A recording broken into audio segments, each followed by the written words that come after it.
ago, they done rolled it up. Yeah, they rolled it up, and I could have gave that to a less fortunate homie. You know what I mean? And so, Right. so I used to tell them. I started telling them in Terre Haute USP when it was a regular joint. They push up. I like, I don't even want to know your name, homie. So I read your paperwork. Talk to him. Hey, OG, can I ask you another question? Yeah. So nowadays, in your opinion, why you think it got so loose now where snitches can walk around in certain yards and certain blocks and certain hoods? Is it the laws change? G homies ain't trying to go back for life, or they ain't trying to kill a nigga they grew up with, or like, what's your opinion on that? Because in my area, it got a whole lot loose. Okay, let's go like this. All right, where you from? What city? I'm from LA, Fruitown Rim. Okay, all right. Now watch this. Now I'm gonna speak on Los Angeles County, include Los Angeles County.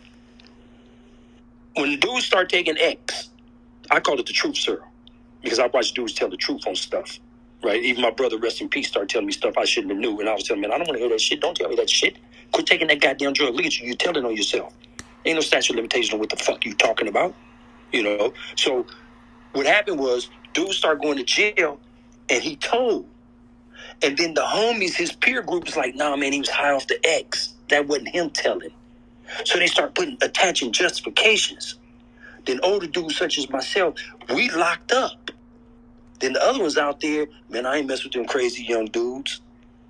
So it became, and then you had, because of the multi-generations, like Fruit Towns, y'all been out a long time, homie. Y'all been out 50 years too, if not longer. Well, Brim's been out longer than 50 years, but you know what I'm saying. So it became the multi-generational. You had cliques. Then you had the shit of that's such and such brother, which that used to hold no weight with us if that was your brother. You know, if he was no good, he was no good. So it became that. Then it became such a drug culture that, you know, the homie was high. He been up 4 days off that meth. He didn't know what he was saying. He knew what he was saying. Right. The hell you talking about? Right. You know? So it became that. Then it became the distance of, when you look at it like, okay, I can only speak on my hood. We got the G homies. That's a generation over me. Then my generation, the OGs. Then you got the OBGs. Then you got the BGs, the OTGs, the TGs, and now they got some new stuff out. That's 6 generations right there. So you go from the OGs, or the G homies above me, down to the IGs. That's what they are, infant gangsters now. We don't know them dudes. I mean, we know they from the set or whatever, you know, but I'm saying we don't know them on the everyday interacting, so they harbor each other on he told, because it's such and such brother. So it becomes the disassociation because of the age bracket. You're young enough to be my damn grandson or son or something, you know? So that's what I think it is. And the drug culture, I think a lot of it got blamed on the synthetic drugs, make you get loose at the mouth or you don't know what you was doing syndrome. Right. I agree with everything you're saying. And too, like you said, it's hard when like a nigga you grew up from the sandbox and went bad. It's hard for you to do something to him. You know what I'm saying? Like real nigga shit. Everybody say like, oh, my brother told her I do that, but it's hard, nigga, when your nigga you grew up with, like, I'm talking about since kids, like, you know what I'm saying? We ain't met each other on the internet. We go back from 5, 6, 7, 8 years old, you know what I'm saying? And he goes bad. It's hard to do something to that nigga, like, you know what I'm saying? His mama, no, your mama, they like sisters, like, you know what I'm saying? Because I remember Don said to me one day at Victorville about someone, and Don, we were talking, I said, damn, man, damn. You know, I was just saying, damn, man, damn. And so Don asked me, you know, because me and Don were extremely close. He said, so what you gonna do? I said, fuck it, man. I get him. I ain't gonna let nobody else get him. And Don was like, all right. And I was like, but damn, man, shit. You know, it was like a hard pill to swallow on getting the dude, because I've been knowing the dude so long. And it was like, but nothing comes before the structure.